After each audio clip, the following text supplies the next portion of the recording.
কারো সাথে কথা বলার সময় তার ঠোঁটের দিকে তাকাও, সে ভাববে তুমি ওর প্রতি আগ্রহী। কিন্তু যদি তার কপালের দিকে তাকায় থাকো, সে হঠাৎ অস্বস্তি আর ভয় পেতে শুরু করবে। এখন শোনো, কিছু মানসিক কৌশল আছে যেগুলো ঠিকভাবে ব্যবহার করলে তুমি পরিস্থিতি নিজের মতো করে নিতে পারবে।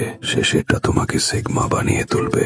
কাউকে মিথ্যা বিশ্বাস করাতে চাও, নিজের সম্পর্কে ছোট একটা দুর্বলতা বলো, তারা ভাববে তুমি সত্য বলছো। কারণ মানুষ দুর্বলতাকে অনেস্টি হিসেবে দেখে। যখন ভুল করো বা দেরি করে ফেলো, সরি না বলে বলো আপনার ধৈর্যের জন্য ধন্যবাদ। এতে ফোকাস তোমার ভুলের দিকে না গিয়ে তাদের সহনশীলতার দিকে যায়। যদি দুইটা সিদ্ধান্তের মাঝে আটকে যাও, একটা কয়েন টস করো। যখন সেটা বাতাসে ঘুরছে, দেখবে এক মুহূর্তের জন্য তুমি আশা করো যেন এটা একদিকেই পড়ে। সেই আশা, সেই ছোট অনুভূতিটাই বলে দেয় তোমার সত্যিকারের ইচ্ছে কোনটা। কিছু করে পার পেতে চাও, তাহলে এমন ভাবে চলাফেরা করো যেন জায়গাটা তোমার বাপের। কনফিডেন্স রাখবে, চারপাশে তাকিও না, দেখবে কেউ তোমাকে নোটিস করবে না। এগুলো শুধু ট্রিক না, এগুলো সোশ্যাল সার্ভাইভাল স্কিলস। এখনই ফলো করো ব্রেন রট সাইকোলজিকে।